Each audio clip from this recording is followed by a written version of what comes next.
You having a bad day? Cool. Stay over there. Stay all the way over there. Do not come around me Valeria, trying to fuck up my energy because you are having a bad day. You heard me? I am not for it. What value? Yo, I said I go. Look at my sweat, dude. I just went downstairs to give my son to my grandmother, or his grandmother. Tripping. And that's what it looks like. I'm sweating my fucking ass off, dude. It's hot, dude. Fuck, look at that shit, dude. Fucking A, man. All right, what the fuck? I got a pub sub, dog, with some motherfucking jalapenos and some fucking banana peppers down. Now it smells like alcohol everywhere. Mother.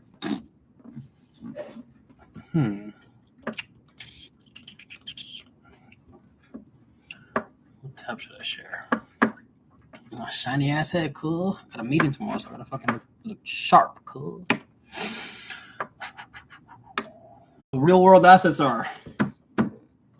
You can think of physical things like gold, real estate, like houses, assets in terms of a cryptocurrency. Well, the name kind of gives it away. You can think of physical things like gold, real estate, like houses, and also we're going to lump in stocks in here. Even though they're not really a physical thing, they are definitely tied to the traditional financial system. And RWAs as a cryptocurrency, they are the tokenization of assets that are involved in the traditional financial system. So how are these physical assets turned into digital tokens in a cryptocurrency? By magic. Imagine being able to build anything just by thinking about it. Meet Base 44, a complete AI creation platform made for anyone with an idea and a drive. No. They can be organized in several different ways, but most of them do require a type of centralization in order to function. And those that do have this centralized bottleneck, if you will, those types of RWAs will see more difficult hurdles to overcome to survive, both in terms of regulations and also security, compared to those that are organized in a more decentralized manner. Keep watching if you'd like to learn more on that. But suffice to say that RWAs as a cryptocurrency make it much more easy to trade and leverage the value of real-world assets using blockchain technology. What they do is they open up even more investment opportunities to people that maybe that wasn't even an option, much like how cell phones, internet have done so much to connect those people who are in remote places in Africa, for example. Those tools have connected those people socially. Cryptocurrencies and blockchain technology can do the very same thing to them economically. So let's take a peek behind the curtain. How does the magic work? How do you turn a physical asset like a house or a bar of gold into a token? How do you tokenize that? How do you create it into a cryptocurrency to be represented on a blockchain, to be traded globally 24 hours a day? How do you leverage a physical object onto a digital economy? First thing you're going to need to do is assess the valuation of the asset in question. Bitch, let me evaluate your assets, bitch. Sorry. That was rude. Disgusting. But, I don't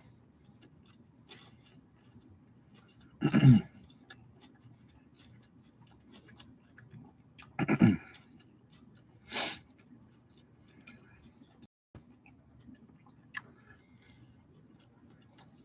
Trying to find something interesting to watch.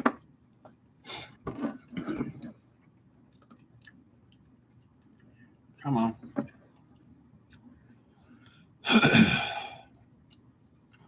Beginner peptides, fuck that. XRP. Oh, damn. Oh boy, it's happening. Grab it, everybody.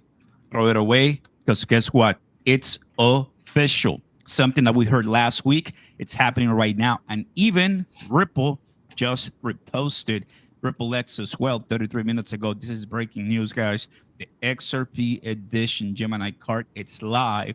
Get it here in the United States. And I'm going to tell you everything you need to know. Will I get it? Possibly. Why not? I mean, there's so many. Crypto.com, Gemini, Coinbase, what have you, American Express, Chase. But how many give you XRP back? That's really what you and I care about. Meet the Gemini Card XRP edition designed for us. 4% cashback. 4% back in XRP instantly. No waiting, just stacking. Love it, man. Drop a like, guys. And let us know in the comments down below, because guess what? As soon as I'm taking a look at the comments, people are saying, I want one. Build. I want one. When Australia. Just order mine. Wow. Great news. So, introducing Gemini Card XRP edition. RUSD now supported for US spot trading. That's so cool. Even Ripple. Obviously, there's a collaboration. There's a cooperation there. 4% on gas, charging and ride share. 3% on dining. 2% on groceries. 1% on everything else. So up to 4%. They're not gonna give you 4% on every single thing, of course, right? Like they give you 4% just gas, which gas, that's pretty good, man. I mean, some of us, we get 40, 50, 60, depending on what you want. But for the Lambos, for all the XRP Lambos that we're going to get, we do need the XRP card. But wait, just wait. Remember that we've been talking about Epic too. And by the way, this is not a video sponsor for Gemini, okay? They just got it. And obviously, we want to talk about it, right? Because it's cool. Like a lot of people are really excited. But Epic, the world's first XRP cashback card, it is not actually. Now Gemini is like, come at it. They're gonna have up to 8% cashback. So what are you noticing right now? It's a lot of companies that are trying to come and say, here, XRP Army, here. So I'm wondering, well, are we gonna see like more than 4%? Possibly, and I just show you how. Price of XRP came down under $3 earlier today, which is not surprising, right? I think a lot of people do want to see those whales manipulating the market. Yesterday, we were having a conversation like, what was that, right? Why do we go from 312 down, Ethereum down, but other different cryptos up? That's what happens a lot of the times, right? But what do we do, everybody? You already know. We buy the dip, we buy the dip, we continue consolidating and adding to our bags, 100%. And I'll tell you, if you want more XRP, good news, because I got you. Boom. First link down below, you gotta join my 2000 XRP giveaway. All you have to do is join me on BTCC. Click the first link, sign up, put your email, your password. You got my code right there. And at the end of the month, you're gonna have a chance to get 2000 XRP. Right now, like $6,000. If you don't want $6,000, okay, you might be rich, but I want $6,000. I'm not gonna participate, but you guys will. And to all my people who got it, well done, guys. That's really awesome. Price right now for XRP and for everything, we're looking very nice. Ethereum actually went down a bit. Last 24 hours, we're seeing B-Chain, Chronos holding pretty strong. Monero, BNB, Algorand. Very happy that my algo is doing really well. Guess what? I'm about to finish my algo bag. I feel pretty happy about it. I've been building, I'm building. Next, XLM or HBAR. At last, because HBAR, man, I've been putting HBAR on the, just on the side for a long time. But I think I want HBAR too, because I know some of you love it, and I want to come in and kind of like go at it, right? Heard that. Every month, this Airbnb pays me in semi-passive income. Now, here's the thing. I don't own it, and I don't. For the first time ever, David Schwartz just gave us his timeline for when he thinks mass institutional adoption is going to come to the XRP ledger.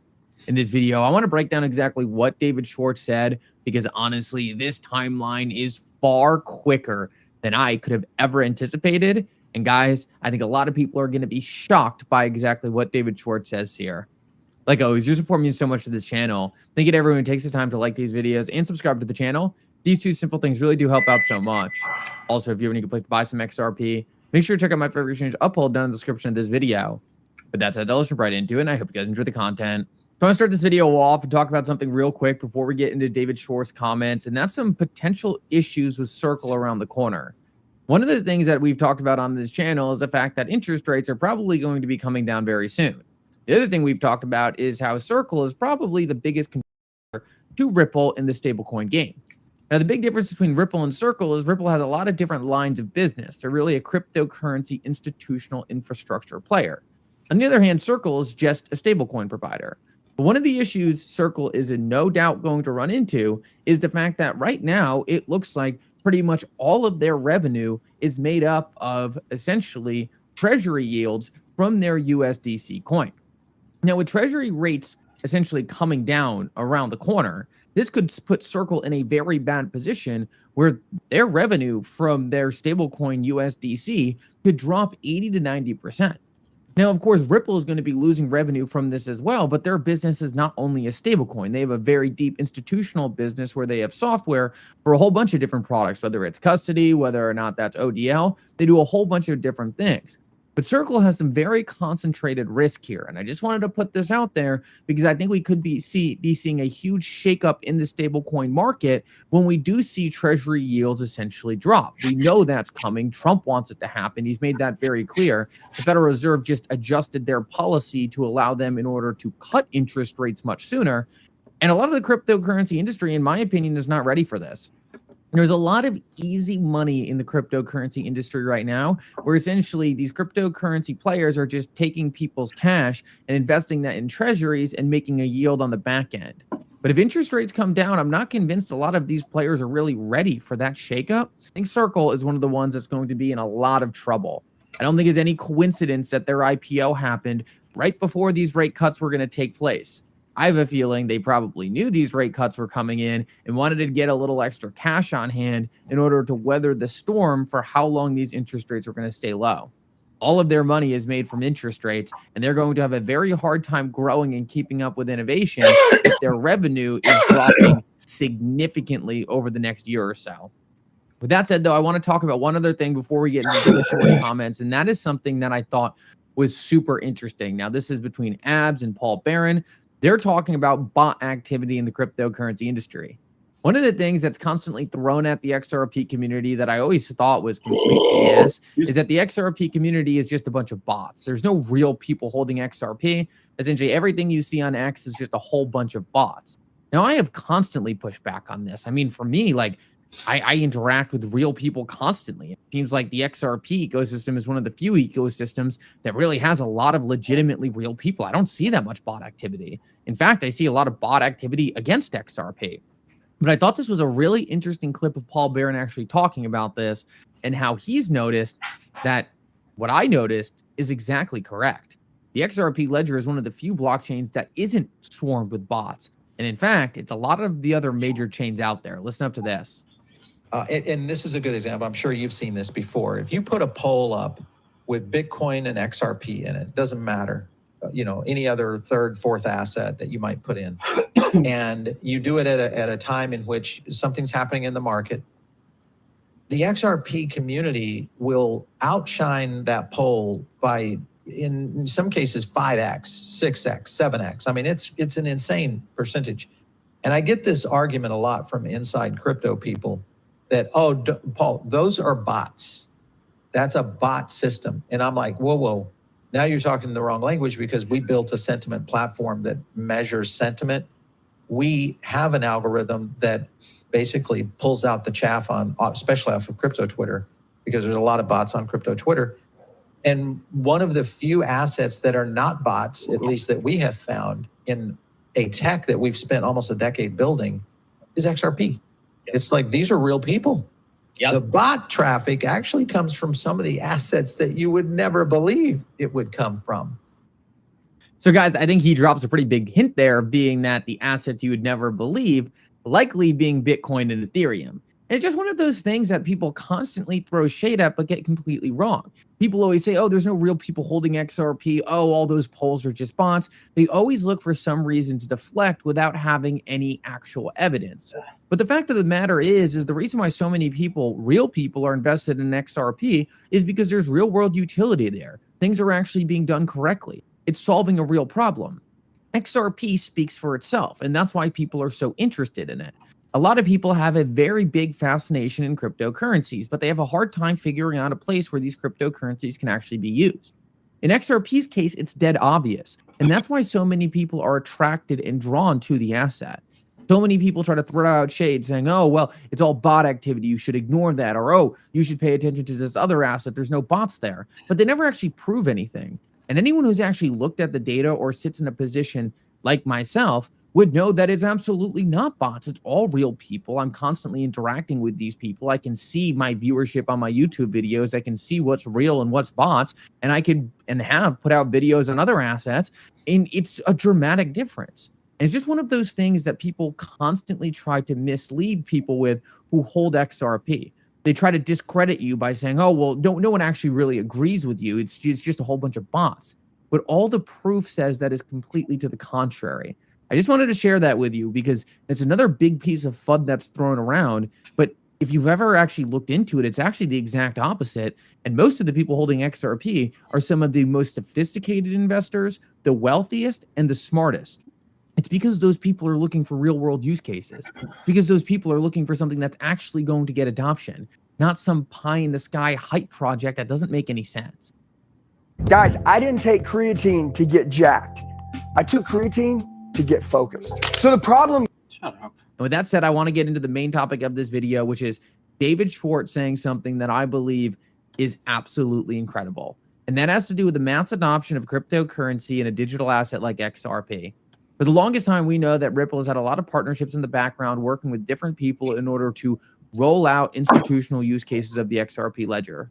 One of the things that sometimes I think can be tough for the XRP community is the fact that Ripple works with institutions, right? They don't get a lot of benefit from going out there and putting out some big marketing thing and saying, hey, everyone, look at this, look what we just did. Because at the end of the day, people don't necessarily care because they're not retail products. These are institutional products. And if that institution doesn't want the news being broken yet, Ripple's not going to break the news. And what's the point of even hyping it up if it's an institutional grade product? The institution's going to use it. The institution might use it for its clients. But why do clients even have to know? It's not some big speculative pump and dump. It's actually using a cryptocurrency for its full intended use case. But I want you to listen to David Schwartz actually talk about timelines here. Because when David Schwartz actually gets into timelines, we can get a good sense of how quick things are moving in the back end. This clip is brand new. And I think it's going to make you very excited for how close we are to the actual institutional adoption that so many people have been waiting for.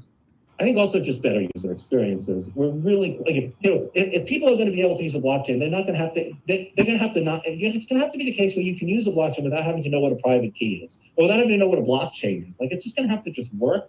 And I think we're really close. I think we're just like a couple of months away from turning some of those corners to true mass adoption, providing the financial services that like ordinary people around the world. And that's why we've been doing this for so long.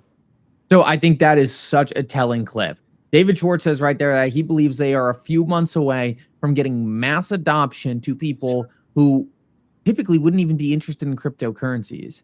David Schwartz nails it, and this is one of the reasons why I've always been so interested in XRP. When I go search on Google or I go search any information or post something on social media, I don't worry about the back-end protocols being used to move the money. I don't focus on the actual underlying code base, what's happening. I don't worry about self-uploading and starting my own servers and doing all this crazy stuff that no actual person is ever going to do.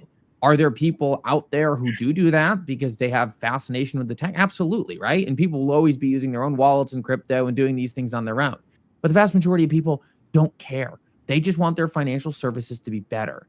What Ripple is doing is saying, okay, well, yeah, maybe we'll miss out on some of these people who want to do everything on their own and they want to go do and set up their own servers and upgrade their own protocols and create their own new protocols and stuff like that, right? Ripple's saying, you know what? Well, we're not going to focus on that 0.2% or 0.1% of the population. We're going to go after the 99.9% of the population who just wants to use these things, have them work, and not have to worry about all these different complex things they shouldn't have to know about. Ripple understands that they don't have to win over 8 billion people in the world. They have to win over 6 to 10 financial institutions, and they have access to the 8 billion. The smartest way to go. It's a top-down approach rather than a bottom-up. When you look at the financial system, I think the only way forward is top-down. And Ripple has a 13-year head start ahead of everyone else in implementing something like that. In my opinion, this is a clear winner why Ripple and XRP will be some of the biggest projects in the entire space. But not only that, it seems to be a lot closer based off of what David Schwartz is saying than even I would have ever thought. Thank you so much for coming. I hope you enjoyed this update. And for now, Mickle out. These nuts out. Good shit, bro. Fuck yeah, a few months, bro, for that shit to get fucking adopted. Sheesh. Motherfucker, I'm gonna be a millionaire soon. Thank God, man. I've been waiting for this shit since like 2021, bro. It's been like 4 years I've been investing in this shit. It's all gonna pay off, man. I'm gonna be a millionaire soon. I'm not gonna have to worry about shit.